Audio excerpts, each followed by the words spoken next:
Bismillahirrahmanirrahim. Assalamualaikum warahmatullahi wabarakatuh. Perkenalkan, nama saya Ruli Rahmadani dengan NIM 17096230086, Prodi Pendidikan Administrasi Perkantoran, dengan dosen pembimbing Ibu Dewi Nurmalasari SPD MM. Pada kesempatan kali ini, saya akan memaparkan terkait laporan pelaksanaan praktik kerja lapangan yang telah saya laksanakan selama kurang lebih 3 bulan di tim Treasury Divisi Keuangan di PT Kereta Komuter Indonesia. Oke, di sini terdapat daftar isi terkait apa yang akan saya paparkan pada presentasi kali ini, dimulai dari latar belakang, kemudian profil perusahaan, timeline pelaksanaan magang, lingkup dan jadwal PKL, pelaksanaan PKL, kemudian dilanjutkan dengan analisis pekerjaan, hambatan dan solusi, saran pengembangan, dan kesimpulan. Oke, kita mulai dari latar belakang. Perkembangan dunia kerja menuntut lulusan tidak hanya memahami teori, tetapi juga memiliki pengalaman praktik. Oleh karena itu, PKL menjadi sarana untuk menghubungkan pembelajaran akademik yang telah dipelajari dengan kebutuhan industri. Nah, PT Kereta Komuter Indonesia ini dipilih oleh Perhatikan karena memiliki sistem kerja yang terstruktur dan berbasis teknologi. Gitu. Nah, selama PKL di tim Treasury di Divisi Keuangan, saya memperoleh pengalaman administrasi keuangan dan pengelolaan dokumen yang relevan dengan kompetensi program studi pendidikan administrasi perkantoran. Sehingga dengan latar belakang tersebut, diharapkan em, PKL ini dapat memberikan pengalaman kepada praktikan untuk nanti siap terjun di dunia kerja. Nah, kita mulai dari profil perusahaan. PT Kereta Komuter Indonesia atau yang memiliki nama operasional KAI Komuter berdiri pada tanggal 15 September 2008 dengan nama awal yaitu sebagai PT Kereta Komuter Jabodetabek, kemudian berubah nama menjadi KAI Komuter di tahun 2017. Status perusahaan merupakan anak perusahaan PT KAI. Bidang usaha yang dilaksanakan adalah kereta api rel di perkotaan. Nah, kegiatan usahanya itu ada dua. Core bisnisnya adalah penumpang, kemudian yang eh, bisnis tambahannya seperti advoice, kemudian advertise, kemudian banyak lagi seperti penjualan merchandise dan lain-lain. Nah, alamat kantor pusatnya ada di Stasiun Juanda, Jakarta Pusat. Kemudian KCI ini memiliki wilayah operasional di Pulau Jawa seperti Jabodetabek, Jawa Barat, Jawa Tengah, Jawa Timur, dan Yogyakarta. PT KCI memiliki visi menjadi bagian gaya hidup masyarakat urban melalui pengelolaan transportasi perkotaan terbaik di Indonesia dengan misi mengelola transportasi perkotaan terbaik dengan fokus pada keselamatan, keamanan, efisiensi, dan inovasi digital, kemudian mengembangkan sumber daya manusia yang kompeten dan adaptif terhadap perubahan. Dan terakhir, mendukung integrasi transportasi urban melalui kolaborasi dengan berbagai pihak. Nah, di sini ada logo perusahaan KAI Komuter, kemudian dalam pelaksanaan operasionalnya pegawai yang ada di KCI eh, lebih umumnya Kak, semua anak perusahaan KAI itu memiliki budaya perusahaan CITAR, yaitu komitmen, integrity, teamwork, accountability, dan responsibility. Oke. Kemudian selanjutnya di sini ada struktur organisasi PT Kereta Komuter Indonesia. Nah, KCI ini dibawahi oleh Presiden Director, kemudian di bawahnya ada 3 direktorat utama, yaitu yang pertama operasional komersial direktor atau CO, kemudian direktorat teknikal dan direktorat keuangan. Nah, praktikan ditempatkan di divisi keuangan di bawah direktorat keuangan atau CA. Kemudian di sebelah kanan ada struktur organisasi divisi keuangan di mana praktikan ditempatkan di tim treasury di bawah finance department. Ya, di sini ada timeline pelaksanaan PKL, dimulai dari mencari tempat magang, mengobservasi tempat magang yang sesuai, saya meng-apply CP dan lain sebagainya. Kemudian eh, pada bulan keempat, bulan Desember, saya mulai mengajukan magang di PT Kereta Komuter Indonesia. Kemudian di bulan Januari saya mulai melaksanakan magang yang terhitung dari 5 Januari sampai 31 Maret 2026. Kemudian dilanjut eh, PKL di PT KCI pada bulan awal April sampai dengan pertengahan Juni. Kemudian penyusunan laporan dilaksanakan oleh praktikan ketika pelaksanaan PKL berlangsung, kemudian evaluasi dan revisi laporan dilakukan pada minggu kedua, minggu ketiga sampai keempat bulan Juni.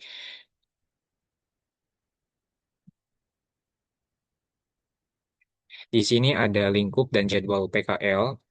Praktikan ditempatkan di kantor pusat PT KCI, yaitu yang beralamat di Stasiun Juanda, Jakarta Pusat. Unit kerja Divisi Keuangan, Departemen CALF, lebih tepatnya adalah di tim Treasury. Untuk hari kerja Senin sampai Jumat, dimulai dari jam 8 sampai jam 5 sore dan dilaksanakan secara luring atau work from office. Dress code yang dikenakan ini mengikuti peraturan yang ada di PT KCI, yaitu dengan mengenakan kemeja putih dan celana navy.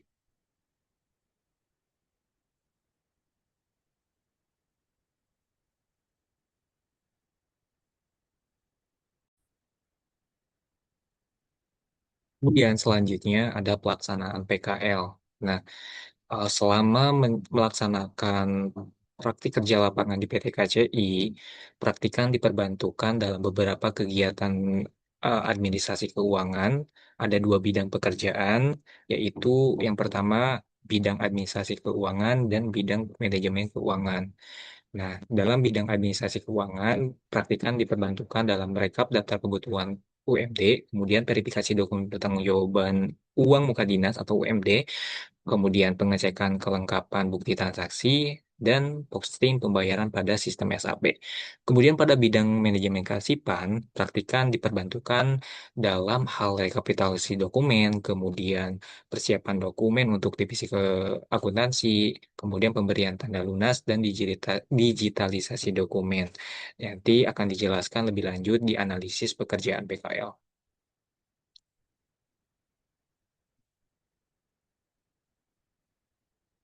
Oke, selanjutnya adalah analisis pekerjaan PKL. Di sini ada beberapa pekerjaan sesuai bidangnya. Yang pertama adalah bidang administrasi keuangan. Pekerjaan yang pertama yaitu rekap daftar kebutuhan kerumah tanggaan. Hal yang dilakukan oleh praktikan adalah mendata pengeluaran UMD berdasarkan bukti transaksi untuk menghasilkan data penggunaan data yang akurat dan terdokumentasi. Nah, jadi alurnya itu dimulai dari penerimaan dokumen dari beberapa user, dari beberapa pengguna dana, kemudian eh, bukti transaksi itu diverifikasi oleh praktikan, kemudian diinput ke tabel UMD, dan setelah diinput itu disusun berdasarkan tanggal. Dari mulai tanggal yang paling muda sampai tanggal yang paling tua.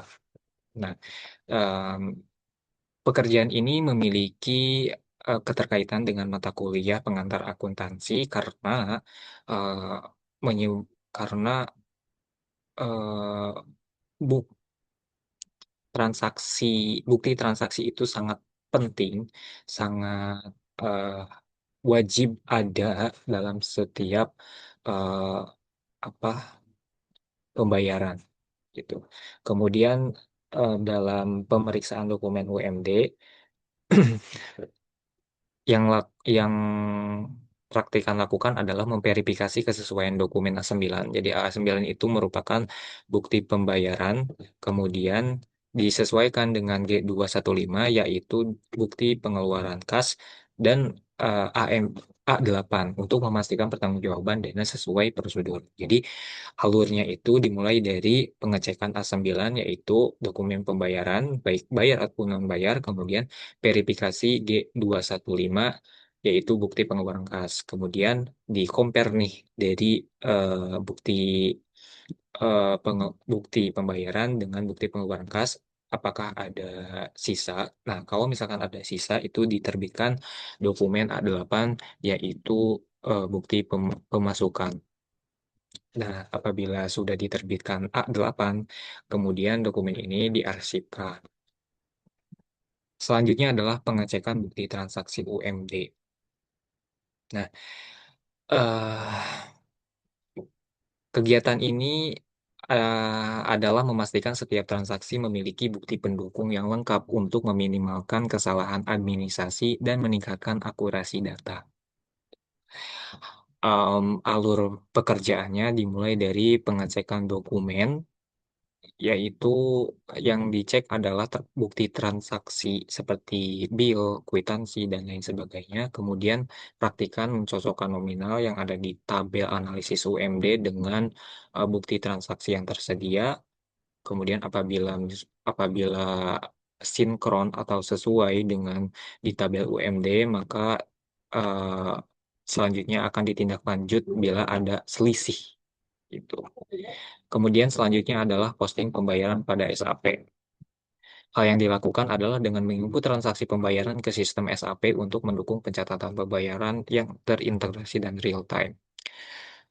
Alur pembayarannya adalah dengan pengecekan dokumen terlebih dahulu, apakah lampiran-lampiran yang diperuntukkan, yang dipersyaratkan itu lengkap atau tidak. Kemudian apabila misalkan lengkap, bisa langsung input ke sistem SAP, kemudian verifikasi dan posting transaksi. Kemudian dalam bidang kearsipan, jenis pekerjaan yang eh, praktikan laksanakan adalah yang pertama rekap dokumen pembayaran. Em, yang dilaksanakan oleh praktikan adalah mendata dokumen pembayaran ke basis data untuk mempermudah pencarian dan pengelolaan arsip transaksi. Alur pekerjaannya dimulai dengan menerima dokumen dari tim treasury, artinya dokumen yang telah diproses oleh tim treasury itu diverifikasi kembali apakah ada yang eh, terpisah. Kemudian apabila sudah lengkap, ini diinput melalui data di Microsoft Excel. Kemudian eh, setelah dinyatakan lengkap, maka dokumen siap dikirimkan atau diserahkan ke divisi akuntansi untuk nantinya ditindaklanjuti oleh divisi akuntansi. Kemudian selanjutnya adalah pendataan dokumen ke divisi akuntansi. Hal yang dilakukan adalah menyiapkan dokumen pembayaran untuk proses akuntansi untuk mendukung pencatatan keuangan dan kebutuhan audit. Nah, alur pekerjaannya adalah dengan memverifikasi terlebih dahulu dokumen-dokumen, kemudian menginput status, kemudian kelompokkan eh, menurut tanggal pembayaran atau tanggal lunas, kemudian dokumen yang telah didata itu dibuatkan tanda terima, kemudian diserahkan ke divisi akuntansi. Yang terakhir adalah melakukan stempel lunas dan scanning dokumen. Nah, ini sama juga ketika dokumen sudah diproses, sudah selesai eh, diproses oleh divisi treasury, maka dokumen pembayaran itu di stempel lunas dan di-scan. Alurnya adalah dengan mengecek status, kemudian stempel lunas, kemudian scan, dan yang terakhir simpan arsip digital. Kemudian di sini ada hambatan dan solusi selama praktik kerja lapangan. Dimulai dari hambatan, ada data dan informasi dokumen belum lengkap sehingga proses input berlangsung lama. Nah, solusi yang praktikan lakukan adalah melakukan double checking, pencocokan dengan dokumen pendukung, dan melakukan konfirmasi kepada mentor atau pihak terkait. Kemudian hambatan yang kedua adalah penyusunan dokumen itu masih belum sistematis dan belum berpedoman pada metode pengarsipan yang terstandarisasi gitu sehingga mengakibatkan pencarian arsip itu memerlukan waktu yang lebih lama. Maka solusi yang praktikan coba lakukan adalah mengelompokkan dokumen berdasarkan periode, status, dan klasifikasi. Apakah sudah dibayar atau belum? Nah, apabila sudah dikelompokkan, praktikan memberikan penanda pada dokumen yang telah diproses. Kemudian hambatan yang ketiga adalah pengelolaan penyimpanan dokumen itu belum optimal, sehingga berpotensi terjadi penumpukan dan dokumen tercampur.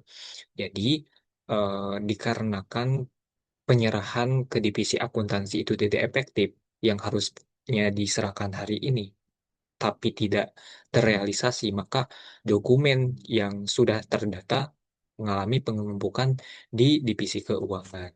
Itu. Nah, solusi yang dapat praktikan lakukan adalah menata dokumen berdasarkan status pekerjaan, kemudian melakukan pengecekan berkala apakah ini benar-benar sudah didata, kemudian memastikan dokumen itu kuat dengan menggunakan penjepit yang sangat kuat agar dokumen itu tidak tercecer dengan dokumen yang belum terdata. Kemudian hambatan yang terakhir yaitu format lampiran bukti transaksi UMD yang beragam dan menurut saya tidak sistematis. Nah, kemudian ada juga bukti double bukti atau duplikat bukti transaksi sehingga proses verifikasi itu menjadi lebih lama karena membingungkan. Maka solusi yang bisa praktikkan lakukan adalah menyusun ulang lampiran secara sistematis, kemudian mencocokkan nominal transaksi dan memberi tanda pada dokumen yang sudah diverifikasi ulang. Nah, di sini ada saran pengembangan yang mungkin bisa eh, dilakukan atau dikembangkan di PT KCI, khususnya di divisi keuangan. Yang pertama adalah digitalisasi administrasi keuangan. Berdasarkan hasil PKL, aku terdapat 4 saran pengembangan bagi perusahaan. Pertama adalah meningkatkan pemanfaatan sistem digital terintegrasi untuk mendukung administrasi keuangan. Kemudian kedua, memperkuat sistem kearsipan melalui integrasi arsip fisik dan digital. Kemudian ketiga, memperbaiki tata kelola penyimpanan dokumen dengan penjadwalan serah terima yang lebih konsisten dan efektif.